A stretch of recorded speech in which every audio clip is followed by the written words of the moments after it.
हरे कृष्णा। ठीक है, कृष्ण। हम लोग यहीं से शुरू करते हैं। मैं एक बार गुरु वंदना कर लेता हूँ क्योंकि गुरु जी की वंदना रह गई है ना। ओम अज्ञानतिमिरान्धस्य ज्ञानाञ्जनशलाकया चक्षुरुन्मीलितं येन तस्मै श्रीगुरुवे नमः। वाञ्छाकल्पतरुभ्यश्च कृपा सिन्धुभैव च पतितानां पावनेभ्यो वैष्णवेभ्यो नमो नमः।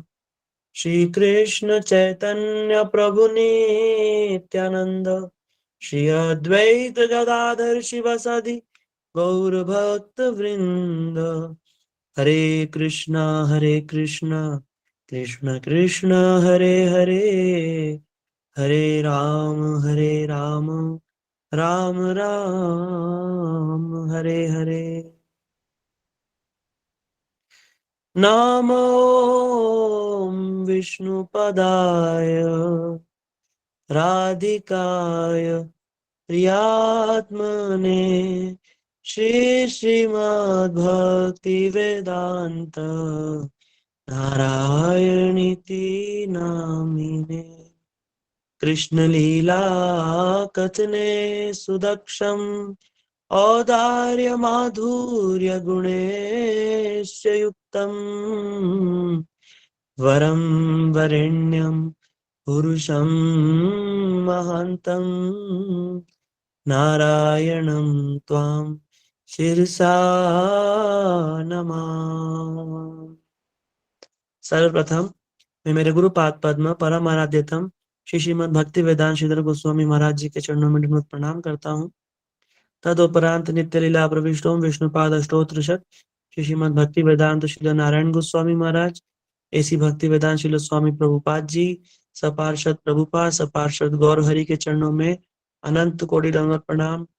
ऑनलाइन जूम कथा के माध्यम से जुड़े वैष्णव वैष्णवी मातृ भाई बहन सबको मेरा यथा योग्य दंडवत प्रणाम है। आज का हमारा विषय है प्रहलाद शिक्षा, लेकिन उसके भी पहले हम लोग जान रहे थे अजामिल की कथा में हम लोग जो प्रश्न ये था कि हमें मरने से डर क्यों लगता है। प्रहलाद जी को तो मरने से डर नहीं लगा। हमने सबने कथा सुनी है, कितनी बार हिरण्यकशिपु ने उन्हें मारने की चेष्टा करी, लेकिन प्रहलाद तो एकदम निर्भीक है। हम क्यों डरते हैं? पहला प्रश्न है कि डर होता ही क्यों है। तो यहाँ प्रिया दीदी ने बड़ा सुंदर उत्तर बताया, उन्होंने एकदम सही उत्तर दिया। उन्होंने बताया कि हमारे जो मन बुद्धि अहंकार जो है वो आत्मा के साथ ट्रेवल करते हैं, है ना। तो उसके अंदर हमारा जो बुद्धि है उसमें ये सारे के सारे जो चीजें जो हमारे साथ में आज तक हुई है वो जैसे चिप में सब चीज स्टोर रहती है ना, ऐसे स्टोर है। इसीलिए हमें मरने से डर लगता है। हमें मरने का अनुभव नहीं, लेकिन फिर भी मरने से डर लगता है। सही बात है ना। इसीलिए हमारा जो चित्त है, जैसे आप सब लोग जानते हैं कि जो हमारा जो ये शरीर हमें दिख रहा है, ये शरीर अन्न से बना हुआ है, ये स्थूल शरीर है। इसके भीतर एक सूक्ष्म शरीर है, सूक्ष्म शरीर के भीतर आत्मा है। तो जो सूक्ष्म शरीर है वो किससे बना हुआ है? मन, बुद्धि, चित्त और अहंकार। तो यहीं पर ही सब चीज स्टोर रहती है हमारे साथ में, जो जो आज तक हुआ है। इसलिए हमें मरने से डर लगता है। वरना एक प्रश्न ये नहीं होता। देखो आप सब लोग देखो, चाहे जानवर हो, कुत्ता हो, बिल्ली हो, उनको नहीं मालूम है कि ये बम फटा। अच्छा, कुत्ते को मालूम है क्या बम फटेगा? बम से क्या होता है नहीं मालूम उसे। जैसे बम फटता है, जैसे दिवाली पर हम लोग बड़े बड़े पटाखे फोड़ते हैं, है ना। तो क्या होता है, सब जानवर डरते हैं। डरते हैं कि नहीं डरते? डरते हैं। क्यों डरते हैं? ये प्रश्न है ना, क्यों डरते हैं? ये जोर का साउंड आया तो ये क्यों डरते हैं? अच्छा, छोटा बच्चा भी रहता है, अगर बुरी सी आवाज निकालो, मोटी सी आवाज निकालो तो बच्चा रोने लग जाता है। क्यों रोने लग जाता है? क्योंकि उसको ये सब चीजों का ऑलरेडी अनुभव है। बुरी बुरी शक्लें, आवाजें, जोरदार धमाके और ये अग्नि, इन सबसे हम इसलिए डरते हैं क्योंकि हमारे जन्मों जन्मों के संस्कार हैं जो हमें बता रहे हैं कि कैसे हम ये सब भोग करके आ चुके हैं। हम लोग कितनी बार स्वर्ग जा चुके हैं, हम लोग इतनी बार नरक जा चुके हैं कि हम सोच भी नहीं सकते। जिस दिन से, जिस समय से हमने भगवान से विमुख होकर के कृष्ण बहिर्मुख होए जीव भोग वांछा करे, निकटस्थ माया तारे झापट या धरे। जैसे ही हम भगवान को भूल करके भोग वांछा करते हैं, संसार को भोगने की, स्त्री पुत्र परिवार घर मकान दुकान गाड़ी, इनको भोगने की इच्छा करते हैं, उसी समय माया हमको झपट लेती है। और माया हमारे बहुत पास में, भगवान की ही शक्ति है और बड़ी बड़ी बलवती है। माया पकड़ करके क्या करती है, हमको डाल देती है फिर बार बार जन्म मृत्यु जरा व्याधि। कबू राजा कबू पीठ कबू शूद्र विप्र। कबूर कभी राजा बनेंगे, कभी विप्र बनेंगे, कभी कीट बनेंगे, कभी शूद्र बनेंगे। कबू राजा कबू प्रजा कबू दास शूद्र। कभी राजा बने, कभी प्रजा बने, कभी दास, कभी शूद्र। तो ये हम बनते ही रहेंगे। कभी ब्राह्मण भी बनेंगे, कभी क्षत्रिय भी बनेंगे, कभी अमीर कभी गरीब, ये चलता ही रहेगा। कब तक चलता रहेगा, जब तक हमें शुद्ध वैष्णव का संग, शुद्ध ज्ञान, शुद्ध भक्ति हमारे जीवन में नहीं आएगी, जब तक हम ये सब चक्रों में पड़े ही रहेंगे। और शुद्ध भक्ति जैसे ही आती है, हम क्या होते हैं, भगवान से जो विमुख हैं, जैसे भगवान की तरफ पीठ करके बैठे हैं या खड़े हैं, तो भक्ति करते के साथ ही हम क्या होते हैं, भगवान की ओर हमारा मुख हो जाता है। बस जैसे ही भगवान की ओर मुख हुआ, अब सब समस्या जाने ही वाली है, ये समझ लेना चाहिए। जिस समय हम भगवान की ओर हो गए हैं, जिसको कहा जाता है बैक टू गॉड हेड, है ना, भगवान की ओर, कृष्ण भावनामृत जो हमारा मिशन है, इसमें क्या है कि हमें भक्ति की ओर अग्रसर होना है। अपनी जो भावना है भगवान की ओर, उसको बलवान करते हुए भक्ति करते चलना है। ठीक है, इसी के ही अंतर्गत हमारा जो प्रश्न है, हमारा जो आज का विषय है, वो है प्रहलाद शिक्षा। प्रहलाद महाराज जी कौन है, पहले इंट्रोडक्शन। प्रहलाद महाराज जी 12 महाजनों में से एक हैं। भगवान ने शास्त्रों में, महाभारत आदि और भागवत आदि अनेक शास्त्रों में महाजन नियुक्त किए हुए हैं। जैसे शंभुर नारद शंभु, है ना,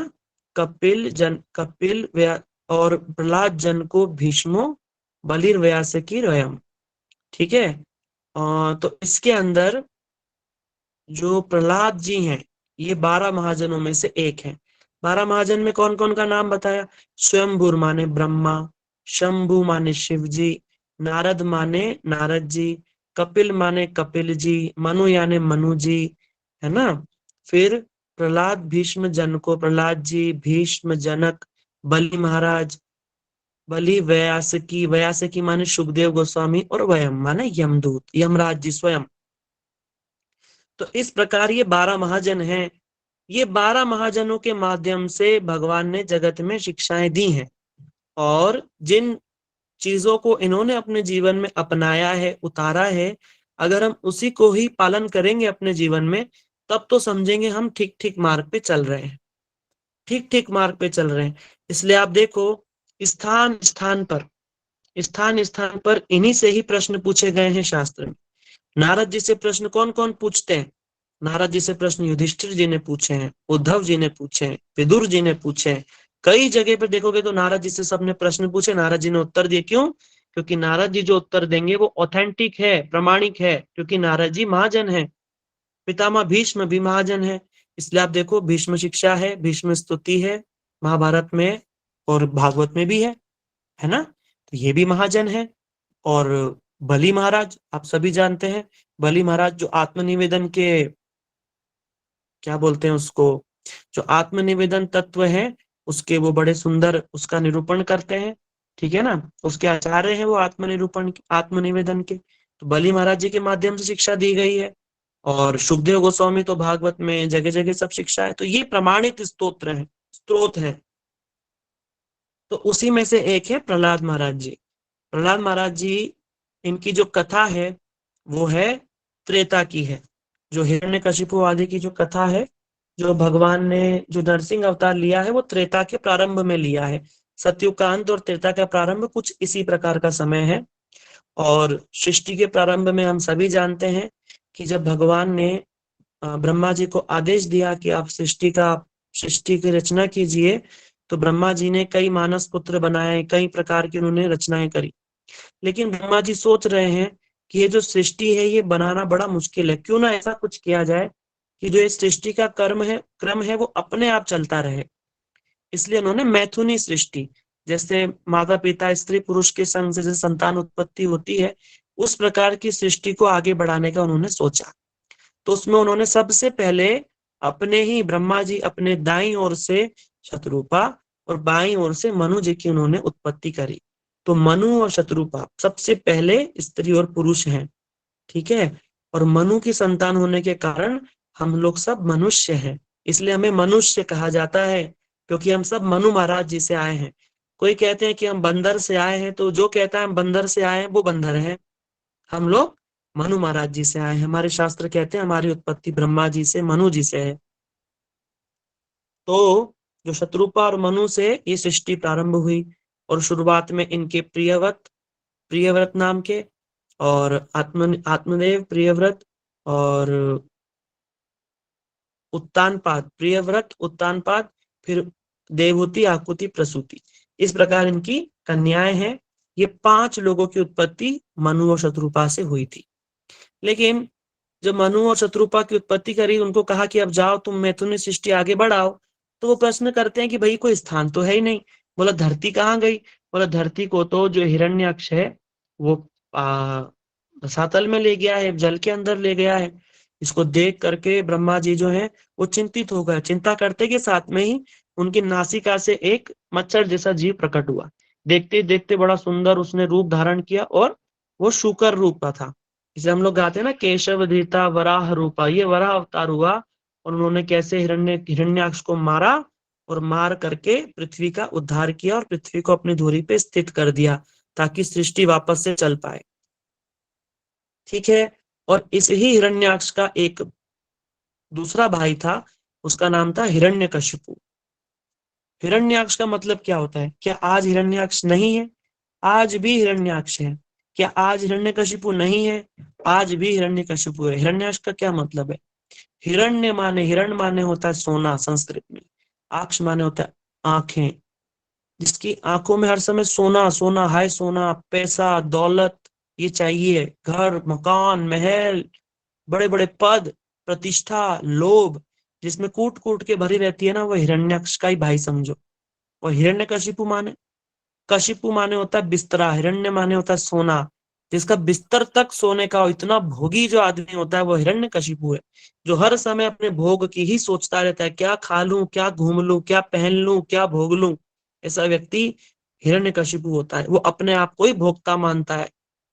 ये आज भी नहीं मरे हैं, हम लोगों के बीच में ये सब किसी ना किसी रूप में जिंदा है।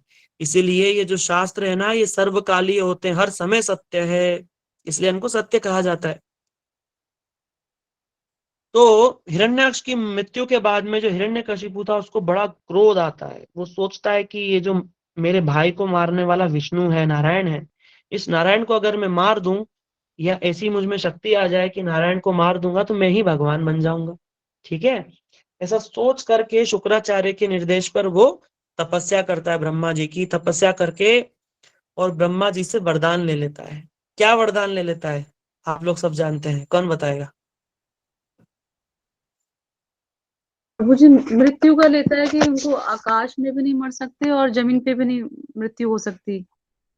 हाँ बहुत अच्छा, सब लोग जानते हैं, शायद समुद्र बोलने भी गए। न अस्त्र समुद्र भी से न एकदम। शस्त्र से न घर के बाहर न घर के हाँ जी सर, अंदर में पता न है वो भत्ते। प्रभु की अलग। हाँ हाँ हाँ एग्जैक्टली। हिरण्यकशिपु ने क्या वरदान ले लिया ब्रह्मा जी से? पहले तो बोलता है ब्रह्मा जी को, बोला ब्रह्मदेव आपकी इतनी मेहनत, 60,000, उसने कितने साल तक तपस्या करी? 60,000, कितने साल तक? सिक्सटी 60,000। थाउजेंड 60,000 साल तक उसने तपस्या करी। और तपस्या करके ब्रह्मा जी को संतुष्ट किया। ब्रह्मा जी प्रकट हुए, ब्रह्मा जी से उनने वरदान मांगा। बोला ब्रह्मा जी मुझे अमर बना दीजिए। ब्रह्मा जी बोले भाई साहब अमर तो मैं खुद नहीं, क्षीण पुण्य मृत्यु लोक विशंति, पुण्य क्षीण होने पर हमें भी मृत्यु लोक पर ही आना पड़ता है, देवी देवताओं तक को मृत्यु लोक पे आना पड़ता है, यहाँ अमर कोई नहीं है, ठीक है। तो बोलते अमर नहीं हो सकते तो एक काम करो, मैं एक वरदान मांगता हूँ वो दे दो। उसने अपना सेकंड पॉइंट रेडी रखा था। ब्रह्मा जी बोले ठीक है मांगो। बोला ब्रह्मा जी अमर मत बनाओ, एक काम करो मुझे ये वरदान दे दो, ना मैं घर महल घर के भीतर मरूं, ना बाहर मरूं, ना भूमि पे मरूं, ना आकाश में मरूं, ना दिन में मरूं, ना रात में मरूं, ना पशु से मरूं, ना पक्षु से मरूं, ना अस्त्र से, ना शस्त्र से, ना दिन में, ना रात में, 12 महीना में किसी किसी भी ऋतु में ना मरूं, है ना।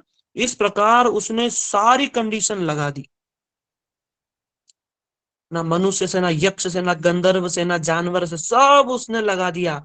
लेकिन ब्रह्मा जी सोच रहे हैं, बाप रे, इसने तो बड़ा विकट वरदान मांगा, पर अमरता का तो नहीं है ना। और ब्रह्मा जी सोच रहे हैं, हिरण्यकशिपु देख, तूने वरदान तो बड़ा विचित्र मांगा है, इसको देना असंभव है, लेकिन आज तक तेरे जैसी तपस्या भी किसी ने नहीं करी है। 60,000 साल एक पैर पे खड़े रह करके और अन्न जल सब त्याग करके तपस्या, बोला हम बड़े प्रसन्न है, इसलिए तूने भी आज ऐसी ऐसी तपस्या भी आज तक किसी ने नहीं करी है, इसलिए हम ऐसा वरदान तुझको दे देते हैं। तथास्तु बोल करके ब्रह्मा जी वहां से अप्रकट हो गए। और जैसे ही ब्रह्मा जी गए, हिरण्यकशिपु वापस आया। और जब हिरण्यकशिपु तपस्या करने गया था, उस समय पर देवताओं ने हमला करके स्वर्ग से दैत्यों को निकाल दिया, स्वर्ग पे वापस कब्जा ले लिया देवताओं ने। और जो कयादु है हिरण्यकशिपु की पत्नी, वो उस समय गर्भवती थी। और ये जो कयादु मैया है, ये माता जी हैं, ये बहुत ही भक्तिमती हैं और हिरण्यकशिपु की पत्नी है और गर्भवती हैं। तो इंद्र उन्हें पकड़ करके ले जा रहा था मारने को। तब यहाँ पर नारद जी हैं, उनको रोकते हैं। बोला, इंद्र तुम जानते हो किसको पकड़ करके ले जा रहे हो? बोला, नारद जी आप तो हमारे गुरु जी हैं, और ये हमारी शत्रु की पत्नी है, और इसके पेट में जो बालक है ये हिरण्यकशिपु का है, और ये बालक ने अगर जन्म ले लिया तो ये बालक और इसका पिता मिल करके हमको मारेंगे। अगर हम इसकी माँ को और बालक को अगर हम गर्भ में ही मार दें तो क्या होगा, हमारा आने वाला शत्रु पहले ही समाप्त हो जाएगा। अब नारद जी कहते हैं, बोला इंद्र, बोला पुत्र, जो इस कयादु के गर्भ में है ना, इसको मारने वाला ब्रह्मांड में कोई पैदा नहीं हुआ है, ये भगवान के परम भक्त हैं। ये सुन करके देवता बोले, फिर आप क्या करें? नारद जी बोलते, एक काम कीजिए, आप ये कयादु को हमें दे दीजिए, कयादु हमारे आश्रम में रहेगी। और कयादु ने नारद जी से वरदान मांगा, उनसे प्रार्थना करी। बोला, नारद जी आप ऐसा मुझे वरदान दीजिए कि जब तक मेरे पति तपस्या से लौटकर वापस नहीं आते, जब तक इस पुत्र का प्रसूति ना हो, इस पुत्र का जन्म ना हो। नारद जी बोलते हैं ठीक है। और कयादु नारद जी के आश्रम में रहती हैं, और नारद जी कयादु के माध्यम से और लक्ष्य किसको करते हैं? प्रहलाद जी को, और शिक्षाएं देते हैं बड़ी सुंदर सुंदर।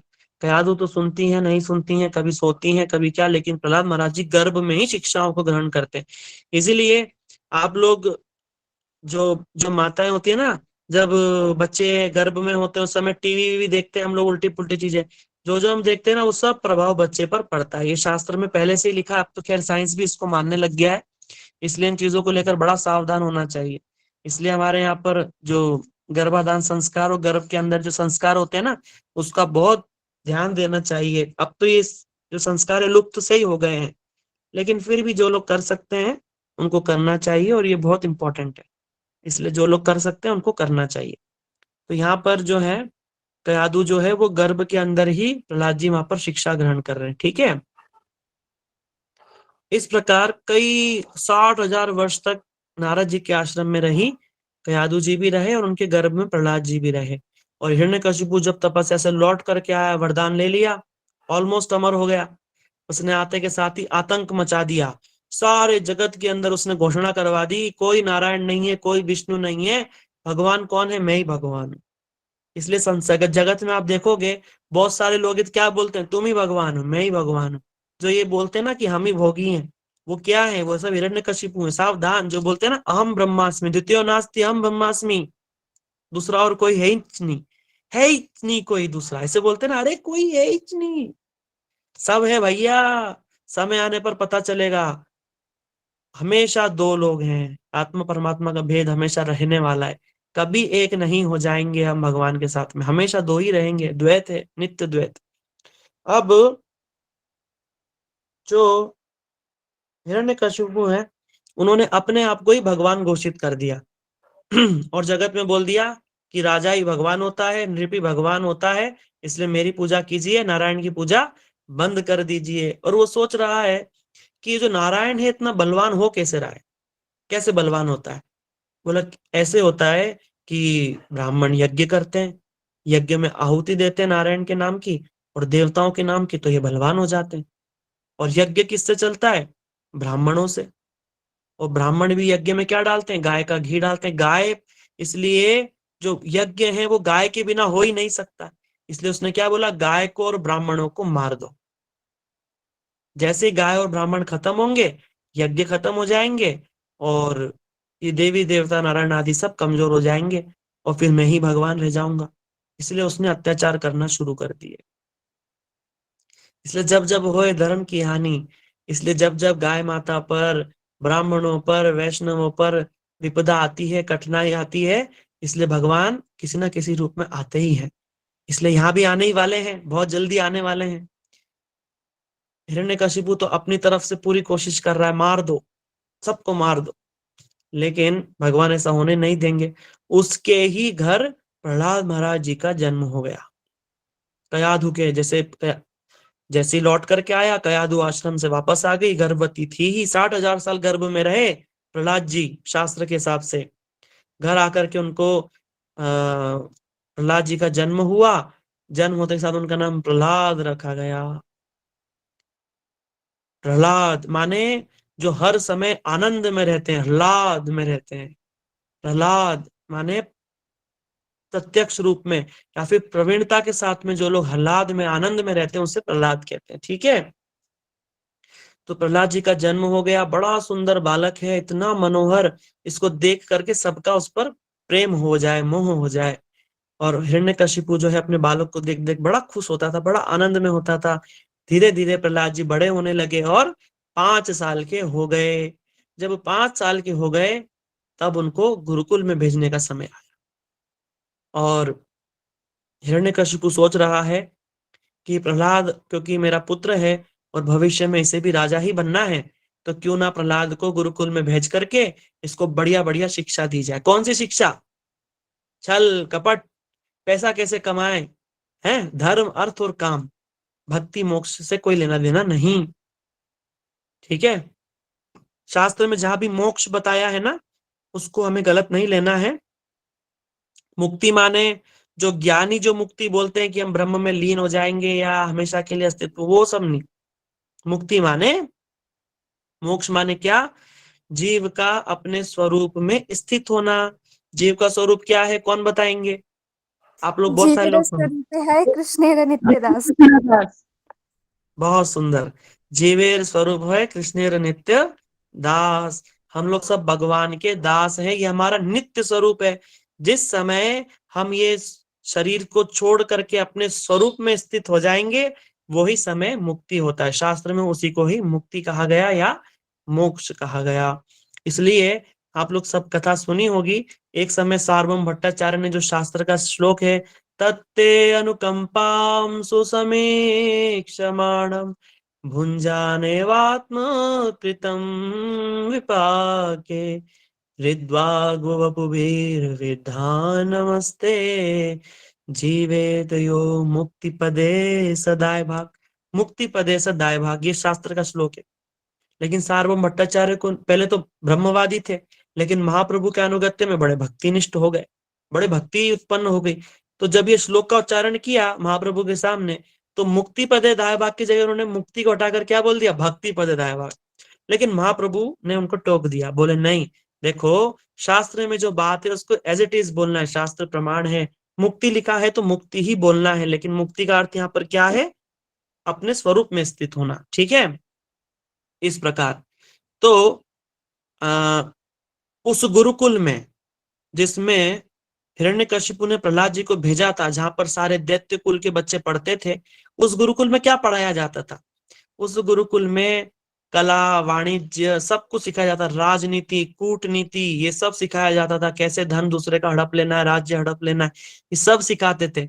अच्छा, जो दैत्य शिक्षा है और जो देव शिक्षा है, इन दोनों में क्या अंतर है बताइए? आप लोग, आपसे आज प्रश्न आपसे ही पूछे जाएंगे, क्योंकि आप लोग, आपके बहुत सारे बच्चे जो स्कूल में पढ़ते होंगे, इसलिए आपसे ही ये प्रश्न पूछेंगे हम।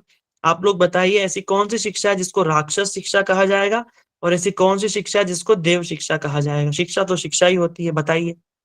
आपसे ही प्रश्न है। हरे कृष्ण प्रभु जी।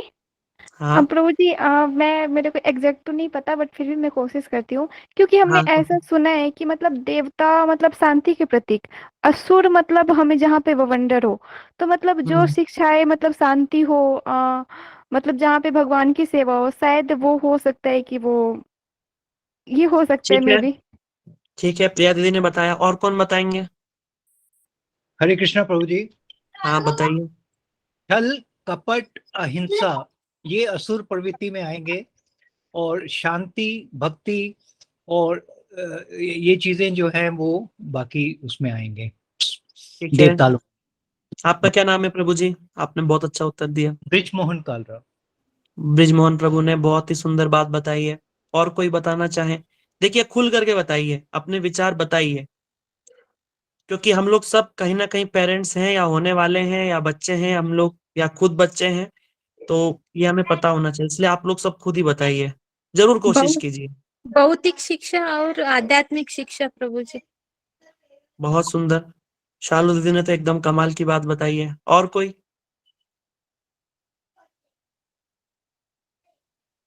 बोलिए योगेंद्र जी, आप भी बोलिए, सब लोग कुछ तो बोलिए। ठीक है, ठीक है, मैं समझता हूँ कि शायद प्रभु जो जी, इन्होंने धर्म और अधर्म, धर्म की शिक्षा जो है वो तो इनमें असुरों में जाएगी अधर्म की शिक्षा, और देवताओं में होगी धर्म की शिक्षा, और बाकी 2-3 मैंने पहले जो बताए थे वो भी हैं। हाँ, हिंसा कपट ये सब असुर में बताया था। ठीक बात, ठीक है। अच्छा, बहुत सुंदर उत्तर सबने दिया। इसमें बात दरअसल ऐसी है कि सारी शिक्षा सेम है, असुर में और मनुष्य में, देव में, शिक्षा सब सेम है, केवल भावना का अंतर बदल जाता है। भावना का अंतर बदल जाता है। जहां पर अपने आप को आगे रख दिया जाता है एज अ भोक्ता, वो हो जाती है राक्षस शिक्षा, दैत्य शिक्षा। जब स्वयं का भोग है, स्वयं का राज्य है, स्वयं भोगता हूं, प्रजा से कोई लेना देना नहीं, स्वयं को जहां पर आगे रख दिया जाता है, उसको राक्षस शिक्षा कहा जाता है। जहां पर ये तो सिखा दिया जाता है कि धन कमाओ, पैसा कमाओ, ये करो वो करो, बड़े बड़े इंजीनियर्स बनते हैं, डॉक्टर बनते हैं, पैसा कमाते हैं, देश जाते हैं, विदेश जाते हैं, खूब सारा पैसा इकट्ठा कर लेते हैं, और कुछ कुछ बहुत सारा पाप भी कर देते हैं, लेकिन उस पाप से बचने के लिए बहुत सारा पुण्य भी कर देते हैं, है ना। 2 नंबर का पैसा कमाया, क्या करो, डोनेशन कर दो 1 crore, oh my God, 1 crore रुपया अकाउंट में, कि इनकम टैक्स का छापा ना पड़ जाए, क्या करें, एक पंथ दो काज करो, 1 करोड़ अकाउंट में है, चलो डोनेशन कर देते हैं। तो भंडारा खोल करके बैठ गए, बोला हम तो रोज भंडारा कराते हैं। 2 नंबर का पैसा भी कमा लिया, और मान प्रतिष्ठा के लिए दान भी देना चालू कर दिया, पुण्य भी कर रहे हैं, बढ़िया पढ़ाई भी करी है, शिक्षा भी ली है, कुछ गलत नहीं किया, बस पाप कर रहे हैं थोड़ा बहुत।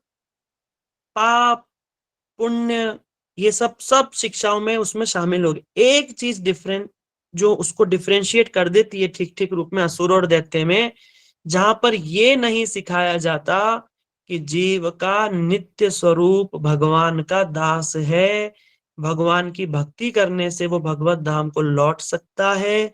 भगवान कौन है, जीव कौन है, ब्रह्म क्या है, माया क्या है, इस विषय में जहां पर शिक्षा नहीं दी जाती है, उसको बोला जाता है असुर शिक्षा। ये आसुरिक शिक्षा है। फिर भले ही कितना सुंदर मैथमेटिक्स हो, चाहे कितना ही सुंदर डॉक्टर हो, इंजीनियर हो, लेकिन अगर ये चीज नहीं है तो फिर असुर ही है। वो बच्चा असुर ही बनेगा। असुर माने अपने आप को ही भोक्ता मानेगा, और सारा जीवन भोगेगा, उल्टा पुल्टा अपने मन गढ़ंत कुछ भी खाएगा पिएगा, भक्ति से दूर दूर तक कोई लेना देना नहीं है। इसीलिए जो प्रहलाद महाराज जी वहां शिक्षा लेने गए हैं, तो वहां पर ये शिक्षा थोड़ी ना दी जा रही है गुरुकुल में कि कैसे मांस खा लो, मछली खा लो, नहीं। असुर जिनको शास्त्र में बोला गया है, वो आज अगर आप दुनिया में घूमोगे, जो साधारण लोग उनसे अच्छे तो असुर हैं, जिनका वर्णन शास्त्र में एज अ राक्षस है, असुर है, असुर की तरह जिनको बताया गया, उनके लक्षण बताए हैं, आप जगत में घूमोगे तो उनसे अच्छे तो आपको यही दिखने लग जाएंगे। हिरण्यकशिपु ने वरदान लेने के लिए 60,000 साल तपस्या करी, क्या कोई कर सकता है? नहीं कर सकता। बहुत बहुत असाधारण बात है, साधारण बात तो नहीं है। ठीक बात है ना। और बड़ा ज्ञानी भी था, बहुत सारा ज्ञान है उसको। साधारण रूप में ढूंढोगे तो लोग शास्त्र ही नहीं पढ़ते, लेकिन हिरण्यकशिपु को पूरा शास्त्र का ज्ञान है। आप लोग भागवत उठा करके पढ़िए, जब हिरण्याक्ष को मार दिया गया तब हिरण्यकशिपु ने अपनी भाभी को और माँ को ब्रह्म ज्ञान दिया, बड़ा सुंदर बताया। अरे किसके लिए रोते हो, कोई नहीं मरता, मरता कोई नहीं है, आत्मा तो नित्य है, शरीर मरता है। सारा ज्ञान वहां पर उसने दिया है, लेकिन पालन नहीं किया। इसीलिए जहां शास्त्रों की शिक्षाओं को पढ़ाया जाता है, भगवान से जुड़ी, आत्मा जीव परमात्मा से जुड़ी शिक्षाओं को जहां पढ़ाया जाता है और जीवन में उतारवाया जाता है, वो तो होती है देव शिक्षा, मनुष्य शिक्षा, उच्च कोटि की मानी जाती है। लेकिन जहां भोगवादी पढ़ाया जाता है, जैसे आजकल के स्कूल है, आजकल के स्कूल में क्या पढ़ाया जाता है? आजकल की जो हमारी शिक्षा पद्धति है, जो स्कूल में हम लोग बच्चों को भेजते हैं, वहां पे क्या पढ़ाया जाता है? केवल यही तो पढ़ाया जाता है ना, किस प्रकार आप अच्छे बड़े बिजनेसमैन बन जाओ, बड़े डॉक्टर, इंजीनियर, पायलट आदि बन जाओ, खूब पैसा कमाओ, खूब बड़े बड़े घर बनाओ, विदेश जाओ, घूमो, पार्टी करो, एंजॉय करो, पैसा कमाओ और एंजॉय करो। इसके अलावा स्कूल में कुछ विशेष सिखाया जाता है क्या? गीता भागवत वहां पढ़ाई जाती है? आध्यात्मिक कोई शिक्षा दी जाती है क्या? जीव ब्रह्म का स्वरूप आदि बताया जाता है? नहीं, कुछ नहीं। तो असुर शिक्षा ही तो है आजकल स्कूल में। पर अब हम क्या कर सकते हैं? सॉल्यूशन क्या है? सॉल्यूशन ये है कि हम उनको एटलीस्ट अपने घरों में अच्छी शिक्षा दे सकते हैं। गीता के जो बड़े मूल सिद्धांत है उनको सिखा सकते हैं। इसलिए इस टॉपिक को मैंने जानबूझ करके हिट किया था, इस चीज को जानबूझ कर, क्योंकि भागवत के अंदर इस चीज पे बड़ा जोर दिया गया है, बहुत जोर दे करके बोला गया है कि असुर गुरुकुल, और गुरुकुल में वहां पर टीचर्स भी कौन थे, गुरु कौन थे? शंड और अमर्क, ये शुक्राचार्य के बेटे हैं। जब हिरण्यकशिपु ने प्रहलाद महाराज जी को गुरुकुल भेजा 5 साल की उम्र में, तो शंड और अमर्क के पास में भेजा। शंड अमर्क, शुक्राचार्य कहीं काम से बाहर गए थे, शंड अमर्क जो है ये शुक्राचार्य के बेटे हैं। नाम ही इनका शंड और अमर्क है। बैल बुद्धि, जो पाखंड में और कपटता में बड़े निपुण हैं। हम लोग हमारे बच्चों को शिक्षा लेने के लिए कौन से टीचर के पास भेज रहे हैं? उसका आचरण क्या है? जो व्यक्ति शिक्षा दे रहा है, अगर उसका आचरण अच्छा नहीं है, गंदा आचरण है, बोलने के साथ, उसके में श्रद्धा करने के साथ उसके गुण हमारे अंदर में आने लगते हैं। इसीलिए बड़ा सावधान होकर के हमें इन सब विषयों पर विचार करना चाहिए। इसलिए तो गुरुकुल पद्धति भारत का विनाश का कारण ही यही है कि गुरुकुल पद्धति हमारे देश से लुप्त हो गई। और शुरुआती दिनों में जो सरकार में थे, उन्होंने विशेष जोर दे करके, अंग्रेजों ने, ब्रिटिशर्स ने, और शुरुआती जो काले अंग्रेज थे, जो भारतीय, जो थे तो भारतीय, थे तो हिंदू, थे तो सनातन धर्म में, लेकिन उनका जो रुझान था, जो झुकाव था, वो पाश्चात्य संस्कृति के प्रति ज्यादा था। उन्होंने सोच समझ कर साजिश के तहत भारत से संस्कृत गुरुकुल शास्त्रों को हटा ही दिया। है ही नहीं, पढ़ाया ही नहीं जाता है स्कूल के अंदर कि राम कौन थे, क्या था। बच्चे जो थोड़ा बहुत घर में देख लेते हैं उतना ही सीख पाते हैं। इसलिए मैं आप सबको बोलता हूं, एक बार जाओ गार्डन में, जो बच्चे खेल रहे हैं उनसे साधारण प्रश्न जाकर के आप कीजिए अध्यात्म के बारे में। गीता में कितने श्लोक है जरा पूछिए, तो कोई नहीं बता पाता है। हम लोग कभी कभी स्कूल्स में, कॉलेजेस में सेमिनार करने जाते हैं, हम साधारण प्रश्न पूछते, कोई उत्तर ही नहीं दे पाते बच्चे। 200-300 बच्चे में से 2-3-4 बच्चे ऐसे होते हैं जो कुछ कुछ जवाब दे पाते हैं। हम लोग भारत में जन्म हुआ है, हमारी संस्कृति भारतीय है, हम लोग इतने भाग्यशाली हैं कि इस धरती ने हमें स्वीकार किया है, इस भारत भूमि में। इसमें जन्म भी हो जाए तो और कुछ करना शेष नहीं रह जाता। इतनी धन्य भूमि है ये भारत की, उसमें हमारा जन्म हुआ है। लेकिन स्कूल में जाकर के हम चैलेंज के साथ में बोलते हैं कि यहाँ पर क्या कोई ऐसा बच्चा है जिसको 10 श्लोक आते हो किसी भी शास्त्र के? कोई हाथ खड़ा नहीं करता। हम बोलते हैं चलो 5 में ही 5 लोग आते हो तो हाथ खड़ा कर दो, कोई भी हाथ खड़ा नहीं करता। फिर हम 2 पे आते हैं तो भी हाथ नहीं खड़ा होता। 1-2 हाथ, 3-4 हाथ खड़े हो गए तो बड़ी बात। एक श्लोक पे भी हाथ खड़ा होना मुश्किल, एक श्लोक भी किसी को नहीं आता। ये स्थिति होती जा रही है। और हम जो 90s में या 80 में 90s में जिनका जन्म हुआ है, वो तो फिर भी थोड़ा बहुत जानते हैं, थोड़े बहुत श्लोक उन्होंने पुराने समय देखा तो याद किए होंगे, सुने होंगे। लेकिन अब जो बच्चे हैं, बिल्कुल लेटेस्ट जो बच्चे आ रहे हैं, है ही नहीं। शिक्षा कौन देगा? मुसलमानों को तो मदरसों में पढ़ा दिया जा रहा है कुरान, ईसाइयों को चर्च में पढ़ा दिया जाता है। लेकिन भारत में कितने लोग ऐसे हैं जो रूटीन में मंदिर जाते हैं? और जो मंदिर भी जाते हैं तो क्या मंदिर से कोई शिक्षा लेकर के आते हैं? कुछ नहीं।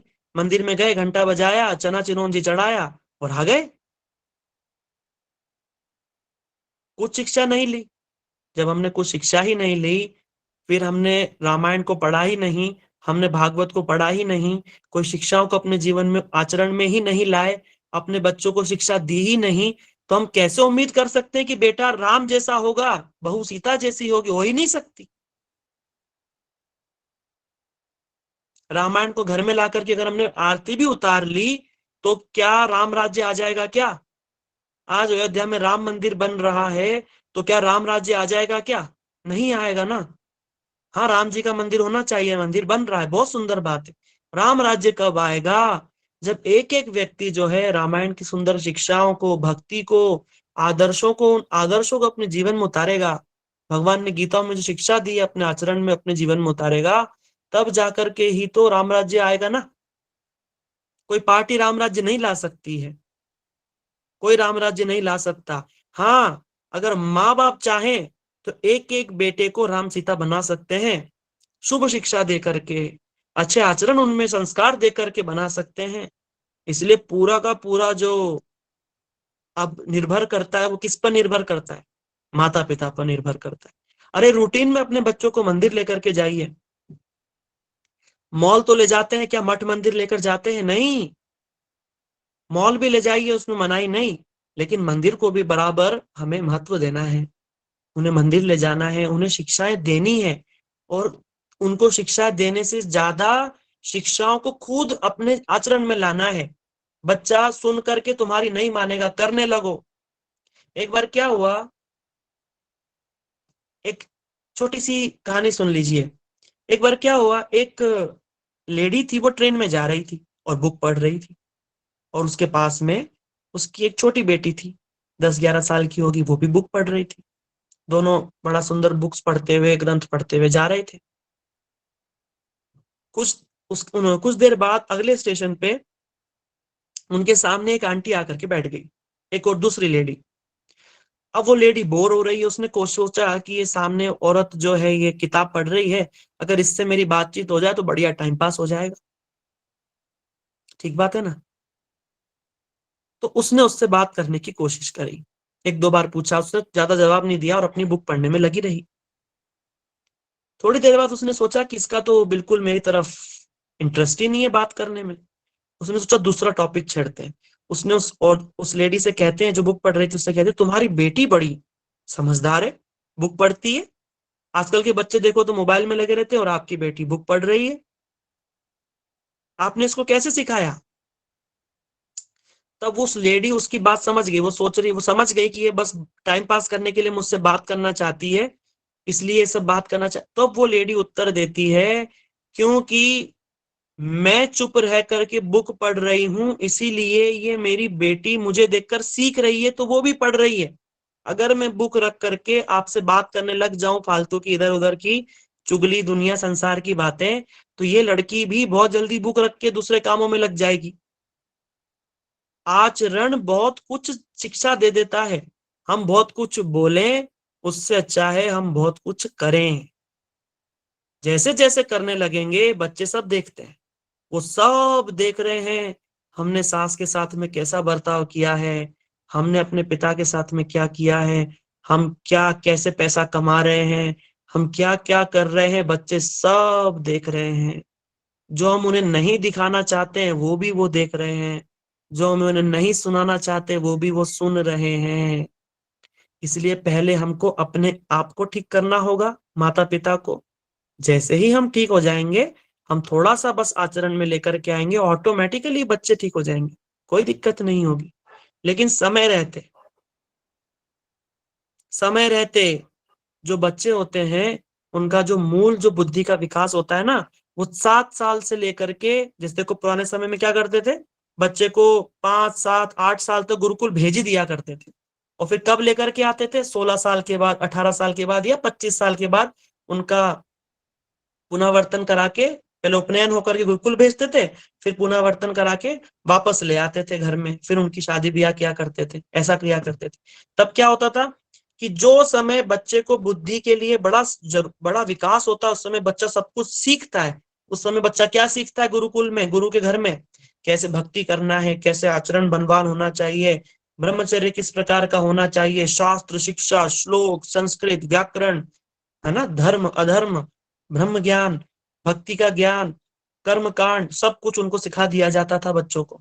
जब वो वापस आते थे तो उनका बुद्धि का विकास हो चुका होता था, उनको सब पता रहता था अब क्या करना है क्या नहीं करना, उसके अकॉर्डिंग अपना बड़ा सुंदर सात्विक जीवन बिता लिया करते थे पुराने समय में। लेकिन अभी क्या होता है, बच्चे स्कूल में होते हैं, जैसे उनके 7-8 साल की उम्र होती है, स्कूल में जाकर के बच्चे जो है दूसरे दूसरे बच्चे होते हैं, कई प्रकार के बच्चे आते हैं, क्या क्या बातें करते हैं। और आजकल तो मोबाइल फोन है, टीवी है, बच्चे क्या क्या देख रहे हैं, कैसे कैसे एडवर्टीजमेंट आते हैं टीवी में। आप यूट्यूब में किड्स भी लगा दो, कुछ भी कर लो, बच्चों को सब कुछ दिख रहा है, सब कुछ वो देखने में आ रहा है। क्या संस्कार पड़ रहा होगा ये तो आने वाले 20 साल में पता चलेगा। जो कमिंग 20 ईयर्स है, इट्स वेरी डेंजरस। उसके बाद क्या होने वाला है हमें नहीं मालूम। इसीलिए प्रहलाद शिक्षा के अंदर सबसे जरूरी जो टॉपिक है, बच्चों को क्या शिक्षा देना है। प्रहलाद महाराज जी ने क्या शिक्षा लिया था जो प्रहलाद बने। प्रहलाद महाराज जी ने गर्भ से ही भगवान की शिक्षा लिया था नारद जी से, इसलिए तो इतने सुंदर भक्त बने ना। हम हमारे बच्चों को अगर शुरुआत से ही, फिर आगे चल करके हम सुनेंगे कि कैसे प्रहलाद महाराज जी दूसरे बच्चों को शिक्षा देते। दूसरे बच्चे बोलते हैं अरे प्रहलाद, अभी तो हम 5 साल के छोटे बालक, अभी तो हमें खेलना कूदना चाहिए ना, खूब एंजॉय करना चाहिए। प्रहलाद महाराज बोलते नहीं, नो, किसने कल देखा, कौन कब कैसे उठेगा नहीं मालूम ना। तुमने कैसे सोच लिया कि अभी तुम बच्चे हो, फिर जवान भी होगे, फिर अधेड़ भी होगे और बूढ़े भी होगे और 70-90 के भी होगे। टिकट कंफर्म्ड है क्या? किसी का टिकट कंफर्म नहीं। इसलिए प्रहलाद महाराज जी की शिक्षाओं में जो मेन श्लोक है, कौमारमाचरित प्रज्ञा, जो विद्वान होगा वो बचपन से ही भक्ति का पालन करेगा और अपने आश्रित लोगों को भी करवाएगा। इसीलिए आज का टॉपिक तो हम यहीं पर ही रखेंगे। क्यों? क्योंकि ये जरूरी है, जरूरी है भैया।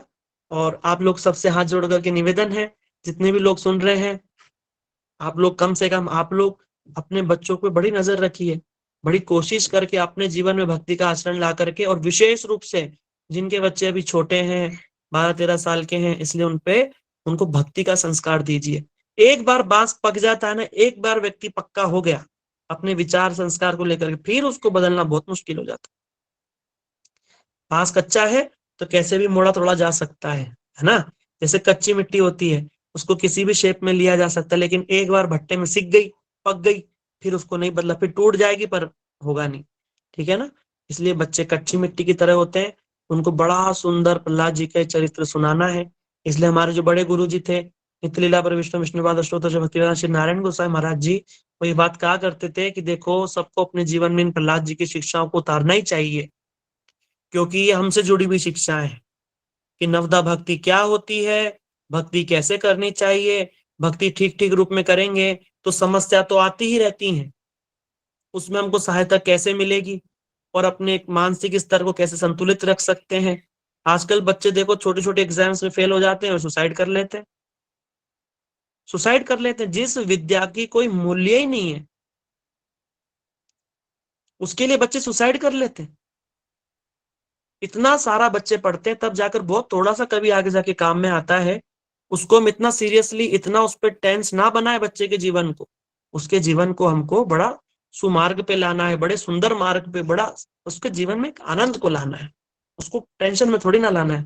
ठीक है ना।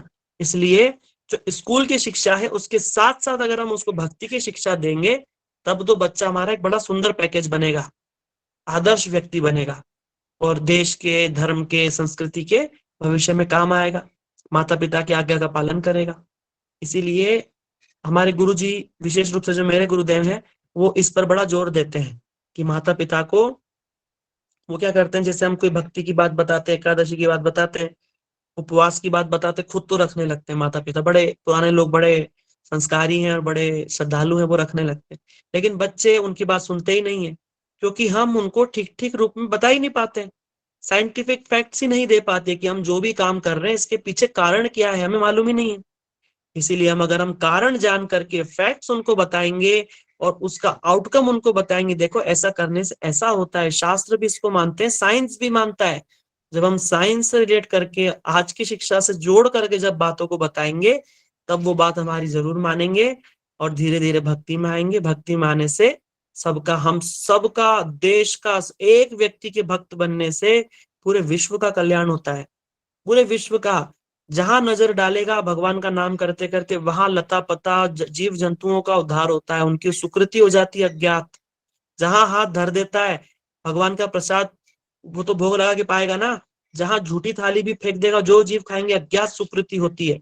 इसलिए जो लोग कहीं घूमते घूमते गार्डन में माला तो करेगा, जीव जंतु जो बोल नहीं सकते, तरु पत्ता गुल्म लता, ये सब का उद्धार हो जाता है। इसलिए एक भक्त बनने पर अनंत अनंत फ्री फोकट के हॉस्पिटल खोलना, स्कूल कॉलेज अन्न क्षेत्र दान, इन सब से अच्छा है एक व्यक्ति को भगवान की भक्ति में लगा देना। वो ऐसी सुकृति बनाता चलेगा लोगों की, जिससे कि उसका हमेशा के लिए जन्म मरण छूट जाएगा, हमेशा के लिए इस चक्कर से निकल जाएगा। इसलिए शुद्ध भक्ति बड़ी जरूरी है, और शुद्ध भक्तों में बड़े अच्छा नाम है प्रहलाद महाराज जी का। इसलिए हम लोग आगे चल करके आज का टॉपिक हम यहीं पर ही रखेंगे, क्योंकि हमने पिछली क्लास में कहा था कि हम टाइम से क्योंकि क्लास को शेष कर देंगे, इसलिए आज का टॉपिक हम यही रखेंगे। अगले टॉपिक में हम जानेंगे कि जब प्रहलाद महाराज जी गुरुकुल गए, अगले क्लास में हम जानेंगे जब प्रहलाद महाराज जी गुरुकुल गए तो गुरुकुल में उन्होंने क्या सीखा, और जब उन्होंने देखा कि अरे ये क्या शिक्षा मुझको दे रहे हैं उल्टी पुल्टी, तब उन्होंने ठीक ठीक शिक्षा किस प्रकार अपने पिता को सुनाई। फिर पिता ने फिर बहुत कुछ पूछा कि तूने ये कहाँ से सीखा, तो प्रहलाद महाराज जी ने उसको बड़ा सुंदर उत्तर दिया। फिर बाद में उनसे पूछा कि भैया बताओ दुनिया में सबसे सुंदर श्लोक तुम्हें कौन सा लगा था, उन्होंने नवदा भक्ति का श्लोक बताया। श्रवणम कीर्तन विष्णु स्मरण पाद सेवन अर्चन वंदन दास्यम सख्यम आत्म निवेदनम इति पुंसार पिता विष्णु भक्ति शैव नवलक्षण क्रियते भगवती अद्या। विष्णु के निमित्त अगर इन क्रिया इस नवदा भक्ति का पालन किया जाए तो ये क्या फल देने वाला है, इसकी महिमा उन्होंने सुनाई है। ये श्लोक प्रहलाद महाराज जी ने ही बोला है। श्रवणम कीर्तनम विष्णु स्मरणम अर्चनम वंदनम पाद सेवनम अर्चनम वंदनम दास्यम सख्यम आत्मनिवेदनम, ये जो श्लोक प्रहलाद महाराज जी का श्लोक अगली क्लास में सुनेंगे। तब तक के लिए अपने बच्चों पर विशेष ध्यान दीजिए, इन शिक्षाओं को नोट कीजिए, इतिहास को बच्चों को सुनाइए। YouTube पे सभी कथा अवेलेबल है, शुद्ध वैष्णवों से सुनिए, अच्छे कीर्तन उनको सिखाइए, है ना, उनके जीवन में संस्कार लेकर के आइए, संगीत का, मधुरता का, कीर्तन, भगवान की कथाएं, श्लोक, संस्कृत, ये हमारा संस्कार है। इनको पुनः लेकर के हमें वापस इस धरातल पर लाना है, लुप्त नहीं होने देना है, ठीक है ना। अब तो हम पढ़े लिखे हैं, आसानी से YouTube पे सीख सकते हैं, क्या जरूरत है कहीं जाने की। YouTube पे सीखिए, ऑनलाइन कथाएं हैं, हमसे बोलिए, हम मदद करेंगे। हमें भी इतना नहीं आता है, लेकिन कोशिश तो कर सकते हैं, थोड़ी सी कोशिश करेंगे, सब लोग मिलके थोड़ा थोड़ा करते हैं ना। जैसे राम मंदिर का जो निर्माण हो रहा था, तब हमें आया कि सब थोड़ा थोड़ा दान दीजिए। सबने एक एक दो दो रुपया, किसी ने 100 रुपया, किसी ने 200, किसी ने 1000, 5000, 10,000। थोड़े दिन बाद गवर्नमेंट को बोलना पड़ा, अरे भैया आप मत डालिए आप पैसे, अब हमारे पास में नहीं चाहिए हमको पैसा। और फिर भी इतना पैसा आया, सोच नहीं सकते। थोड़ा थोड़ा करने से क्या होगा, बहुत कुछ हो जाएगा। इसलिए हम लोग सब थोड़ा थोड़ा करेंगे और जरूर भक्ति करेंगे, भगवान का नाम करेंगे, सुबह उठ करके बच्चों को अच्छी शिक्षाएं, तिलक, आज जो इम्पोर्टेंट टॉपिक तिलक, कंठी, भगवान का नाम, ये सब उनके जीवन में लेकर के आएंगे, और इसकी महत्व भी उनको बताएंगे कि जीवन में भी कैसे इसका महत्व है और जीवन के बाद भी। अगर किसी का कोई प्रश्न है तो पूछ सकते हैं, वरना हम यहीं पर ही क्लास को विश्राम देंगे। हरे कृष्णा। बीच बीच में मैंने बहुत जोश में बोल दिया, आपको किसी को कुछ बुरा लगा हो तो क्षमा कीजिएगा, आप लोगों के लिए नहीं था, आप लोग तो सब बड़े सुंदर भक्त हैं। वो हरे कृष्ण प्रभु जी। हरे कृष्णा प्रभु जी। जी दीदी, आपने बहुत अच्छी क्लास बोली आज। बड़ा मजा आया। अरे मजा है, इसमें तो हमें परेशान होना चाहिए। हमारा देश गलत जगह जा रहा है, ठीक है, इसलिए हमें उसे ठीक ठीक रास्ते पे लाना है। हरे हाँ कृष्णा जी, प्रभु आपको जी। समझ आ गई है हरे बिल्कुल। कृष्ण। दंडवत ठीक है प्रणाम दीदी, प्रभु जी। धन्यवाद, प्रभु प्रणाम जी, दीदी। जैसे आपने बताया हमारा जो सूक्ष्म शरीर है मन बुद्धि चित्त अहंकार से बनता है, तो ये जो मुझे इसमें ये जानना है कि चित्त क्या होता है, चित्त और अहंकार क्या क्या होता है। चित्त जो होता है जहां पर सब चीज स्टोर होती है, जैसे बुद्धि ने कुछ देखा, है ना, बुद्धि ने कुछ समझा, लेकिन बुद्धि हर समय तो उस पर काम नहीं करती है, वो हमारे चित्त में चीजें स्टोर हो जाती है, जैसे छाप होती है ना, छाप पड़ जाती है, जैसे छाप की तरह एक एक चित्त पर एक छाप पड़ जाती है, और वो कई जन्मों जन्मों की पड़ी हुई है। इसलिए चैतन्य महाप्रभु ने जो शिक्षाष्टकम का पहला श्लोक है ना, चेतो दर्पण मार्जनम भव महादावाग्नि निर्वापणम, महाप्रभु क्या बोल रहे हैं कि भगवान का नाम लेने से क्या होता है, चित्त रूपी दर्पण का मार्जन होता है। चित्त एक दर्पण की तरह वहां पे महाप्रभु ने उसकी कंपैरिजन किया, उसकी तुलना करी, लेकिन उसमें बड़ा मैल लगा हुआ है। साफ कैसे होता है, नाम से। तो ये संस्कार पड़ा हुआ है, जैसे कोई चीज जो है ना, एक बार करने से संस्कार नहीं बनता, बार बार करने, जैसे मांस खाते हैं ना, तो मांस कभी गलती से एक आध बार कुछ खाने में आ गया तो संस्कार नहीं पड़ेगा, लेकिन बार बार करने से क्या एक संस्कार, एक छाप पड़ जाती। इसलिए किसी चीज की छाप नहीं पड़ने देना। छाप एक बार पड़ गया, संस्कार बन गया, वो जन्मों जन्मों का बन जाता है। इसलिए बड़ा सावधानी पूर्वक संस्कार नया नहीं बनाना है ये फालतू का, बल्कि जो पुराना जो चित्त पर उसको साफ भी करना है। तो ये तो होता है चित्त। ठीक है, और क्या पूछा था आपने? अहंकार। अहंकार। अहंकार भी दो प्रकार का होता है, एक शुद्ध अहंकार और एक अशुद्ध अहंकार। शुद्ध अहंकार क्या होता है कि हाँ, हम लोग क्या है, भगवान के दास हैं। अगर वो ही अहंकार हो जा रहे हम भगवान के दास हैं, तब तो शुद्ध है, अहंकार सही होता है। लेकिन अगर अशुद्ध अहंकार क्या होता है कि हम अपने आप को शरीर मान लें, किसी का बेटा किसी का पुत्र मान कर अहंकार करें, अरे तुम जानते हो हमारा क्या घर है, क्या गाड़ी है, क्या मकान है, तुम्हारे सामने क्या लगते हो, तुम्हें जाना है हमारे इतने मार्क्स आते, तुम्हारे कितने मार्क्स आते, ये अशुद्ध अहंकार है। और शुद्ध अहंकार क्या है, अरे हो गए तुम कितने भी बड़े, हम तुम जानते हो हम कौन है, हम प्रभु श्री राम के हैं, हम भगवान के दास हैं, हम राधा जी के दास हैं, हम कृष्ण के दास हैं। ये शुद्ध अहंकार है। ठीक है, तो अहंकार भी दो प्रकार का है, ये दोनों साथ साथ चलता है। ज्यादा करके अशुद्ध ही अहंकार है, और अहंकार का शुद्ध अवस्था है जब हम सही सही जगह पर अपने अहंकार को ले आए, जो कि है भगवान का दासत्व। बस ये बात है। हरे कृष्णा प्रभु जी। हरे कृष्णा मैया, बोलिए। प्रभु जी, कुछ लोग ऐसे हैं प्रभु जी, भगवत गीता श्लोक भी आते हैं, उपनिषद आते हैं, संस्कृत सब आते हैं, बट निराकरवादी होते हैं प्रभु जी। क्या होते हैं? निराकर। अच्छा, भगवान को निराकार मानते हैं। हाँ, अच्छी बात है। देखो, सब तो जगत में शुद्ध भक्ति नहीं करेंगे ना। हाँ। अगर जगत में सभी लोग शुद्ध भक्ति करने लग गए तो फिर शुद्ध भक्ति का महत्व ही क्या रह जाएगा। लेकिन कम से कम पाप तो नहीं कीजिए। देखो, जो लोग भगवान को निराकार मान करके भगवान की भक्ति कर रहे हैं ना, भगवान ने उनको अलग छांट दिया है। उनको भगवान चाहते हैं कि वो मेरे पास में ना आए। ठीक है, उनको अलग छांट करके जो अपने आप को जो बोलते हैं ना, मैं ही भगवान हूँ, मैं ही सब कुछ हूँ, भगवान कुछ नहीं होता, सब निराकार है, तुम भी ब्रह्म हो मैं भी ब्रह्म हूँ, अंत में ब्रह्म में लीन हो जाएंगे। जो लोग ऐसा मानते हैं, भगवान बोलते ठीक है, जो यथा माम प्रपद्यते ताम सते भजाम्यहम्, जो मेरा जैसा भजन करता है मैं उसका वैसी भजन करता हूँ। तुम मेरे को निराकार निर्गुण मानते हो, मैं तुमको निराकार निर्गुण कर दूंगा। और जन्मों जन्मों के लिए, कितने करोड़ लाख जन्मों के लिए ब्रह्म ज्योति में ऐसा ही मूर्छित कोमा में पड़ा रहेगा, फिर अंत में परेशान होकर के पुनः भूमि पर ही आना पड़ेगा। अब उसके लिए, क्योंकि उसका ऐसी इच्छा थी, जैसी भावना थी, वैसे भगवान ने उसको मार्ग दे दिया। और जो शुद्ध रूप में जिनकी सचमुच में भगवान को, सत्य को जानने की इच्छा है, भगवान देर सवेर उसको सही मार्ग पे ले आएंगे। इसलिए हमारे एक वो बोलते हैं ना, गुरु कृष्ण प्रसादे पाए भक्ति लता बीज। गुरु तो मिलेंगे, लेकिन कृष्ण की कृपा से जो चाहिए, जिस मार्ग पे हमारे लिए चलना है हमको, उस मार्ग के गुरुजी हमें प्रदान करते हैं भगवान। ठीक है ना। हाँ। इसलिए हमें भक्ति वाले गुरुजी मिले हैं। दैट मीन्स भगवान हमको अपने धाम में बुलाना चाहते हैं, देर सवेर, अभी कभी कभी तो बुलाएंगे। इसलिए हमें ऐसे गुरु दिए हैं। ठीक ठीक रूप में भजन भक्ति करेंगे, अवश्य ही फल की प्राप्ति होगी। और जिनको वैसे गुरु दिए हैं, उनके लिए भगवान ने कुछ और सोचा है। हमारा कोई लेना देना उसमें नहीं है। हमें तो जो हमें मिला है, हमें उसी को लेकर के आगे चलना है। ठीक है ना दीदी? हाँ प्रभु जी, धन्यवाद प्रभु जी। जी दीदी, ठीक है। हरे कृष्णा। आप सबका बहुत बहुत धन्यवाद। अगर आपका कोई प्रश्न है तो ग्रुप में पूछ सकते हैं। ठीक है, और क्लास कैसी लगी ये भी ग्रुप में बता सकते हैं।